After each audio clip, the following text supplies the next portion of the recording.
Chop, Pop, Movies. Ahoy there, and welcome back to 31 Lists of Horror.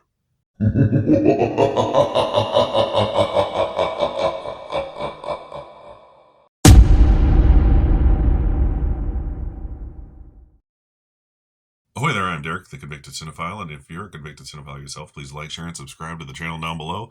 On my channel, I like to talk, shop, and pop open, that is movies and physical media. And today I am doing yet another 31 Lists of Horror recommendation video out of my collection to you. Today's category is vintage horror movies, I guess you could call it. Classic horror, I don't know. Long story short, these are all from the 30s. So you could just say it's 1930s horror, where horror originated from in cinema, at least as far as the post-silent era goes. I don't have like Nosferatu on here or anything like that, although I probably would, but I just don't own it. I didn't want to make it all Universal Monsters movies, although a few of them are. Yeah, you gotta have a little bit of that in here, right? So let's just get into it. Number one, you gotta give props to the OG Frankenstein. This Universal set that has like all the Universal Monsters on Blu-ray is a great set. It's got like 30 films in it, and I think it's on sale right now if you watch this in time for under $60, which is a crazy good deal for 30 movies. And they all look really good on here. I've only watched the originals pretty much out of all these, so I've seen like 5 or 6 of these 30 movies so far, but I've seen the original Frankenstein a few times. This movie is actually on the AFI Top 100 Movies of All Time. This is the only Universal monster movie to be on that list, and this set contains Frankenstein, Bride of Frankenstein, which I really need to see, Son of Frankenstein, Ghost of Frankenstein, Frankenstein Meets the Wolfman, House of Frankenstein, House of Dracula, and Abbott Costello Meet Frankenstein. So that's what these sets are like. They have several movies from each of these characters in there, but we're just going to talk about the original one. You have to see the original Frankenstein. It is from 1931, and it is a beautiful gothic horror movie. It's all these movies have like this weird slow pace to them. Like they're all very quiet. It's one of the things about older movies like this. They kind of lull you to sleep a little bit, not in a bad way necessarily, because they're just so quiet. It's got that like static hum white noise, because for some reason they didn't have scores in movies as much as they do today.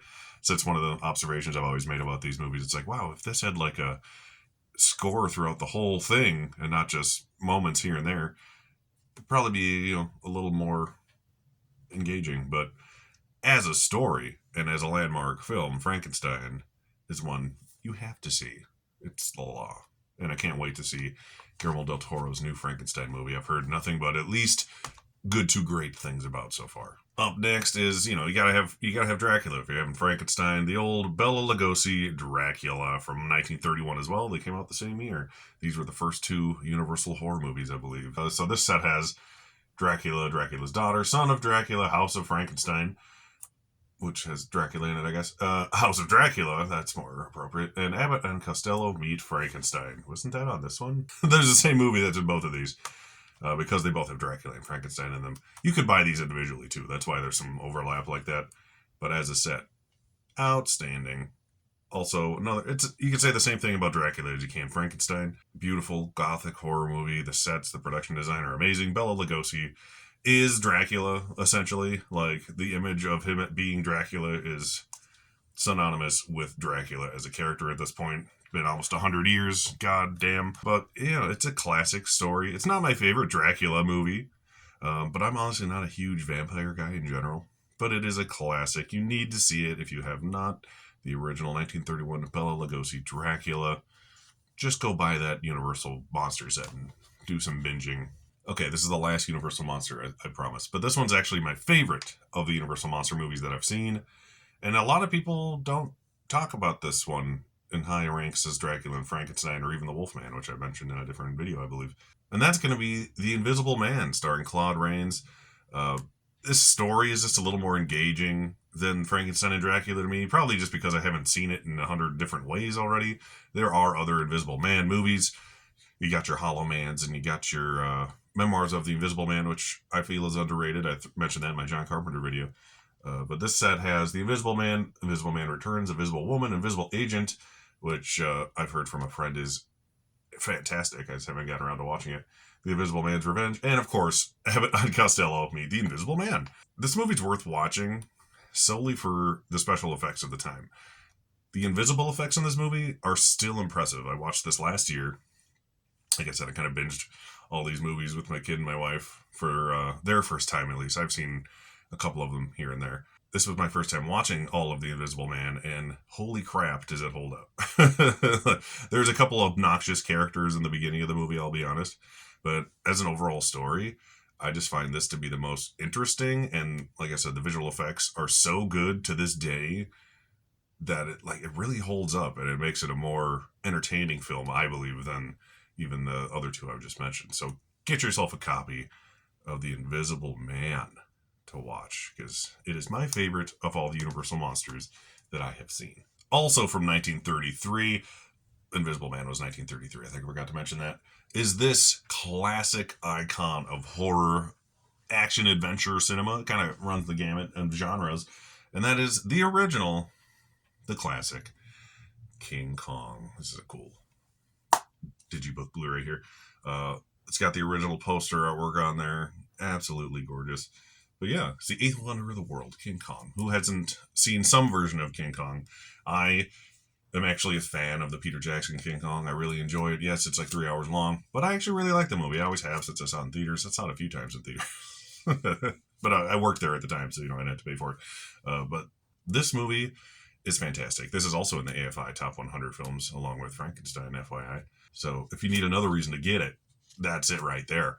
This film is full of classic imagery of King Kong climbing, the Empire State Building, or I think that's what it was. Yeah, iconic jungle sequences, the dinosaur fight, the amazing stop motion effects of this movie that, yes, they look a little wonky today, almost 100 years later, of course they're going to, but they're still impressive to see, even, nowadays. There's some good rear projection, visual effects in this movie from back in the day when that was still the pioneering thing. But yeah, you got the adventure in the jungle where they go to capture King Kong, and the natives are there, and capture him, bring him back to be a big show in New York City, and all hell breaks loose. The classic King Kong story, the tragic love story of King Kong. I always thought that the Peter Jackson version made King Kong a more lovable, apathetic character than this version does.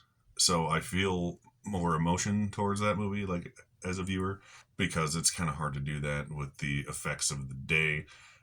Granted, all things given, it's still a classic story, and it's a nice quick watch. It's like 100 minutes long, which isn't terrible compared to like double that for the Peter Jackson one. So if you want to watch the classic King Kong story, you'll save yourself some time, worst case scenario. But it's a film that needs to be seen. Last but not least is one I literally just finished watching minutes before making this video, and that is from 1932, and that is Todd Browning's Freaks. This is the cool Criterion set that comes with Freaks. What's the other movie? The Unknown and The Mystic. So it's 3 movies in here. Freaks is the most famous of the 3. That's why it got, top billing there. But this is a good set. Like, when this goes on sale in November for the Criterion sale, you can get it for like $35, I think. It's all Blu-ray, but you get 3 movies for it, so it's a good price. But Freaks is pretty good. I actually liked it quite a bit.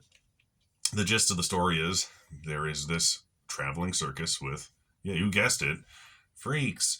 And you sort of like these characters. They're like genuine people with, disabilities that wouldn't be made today, because it's very, inappropriate to take advantage of people like them. But it's honestly impressive that they're able to make this movie, and the people give good performances. There is little Hans, who is a little person, and his fiance, who actually is played by his sister in real life. So they're a cute little couple in the movie, but they're brother and sister in real life. But he falls in love with, the beautiful woman who leads the circus, and she finds out that he's worth some money. So she basically uses him to get married, etc. And once they find out that she's only in it for the money and doesn't really love the guy, the freaks get their revenge, and it's a doozy. It's a slower paced movie, but it's super short. It's like 60 minutes long. It's just over an hour long. It's a short film, because about half an hour of it, I was reading, got cut because it was too gruesome for test audiences. This movie's not like gory in the slightest. There's like a couple stabbings here and there, and doesn't show much. It's more like the idea and like the images they put in your head that are scarier than the film itself. But I thought it was good. It was an interesting story. You're rooting for the freaks by the end of it, of course. Let's just say things don't end well for the lady who's using the little guy for his money. It's a must see. I'm glad I finally watched it. I had it on my list to do for this video, and I finally just said, screw it, I'm gonna watch it right now, and we're gonna record it. So Freaks from 1932 is a must see classic horror film, especially one that's as famous, give or take, as the Universal horror films, but not being one. So that's why I wanted to include it on top of all these Universal classics. And you gotta have King Kong in there, because it's fucking King Kong, for God's sake. Once again, my name is Derek, the Convicted Cinephile. Please like, share, and subscribe to the channel down below. Thank you for watching, and I'll see you next time. Thank you so much for watching, everybody. Don't forget to like and subscribe to the channel, and channel memberships and merch are available on TeePublic and Spreadshop stores.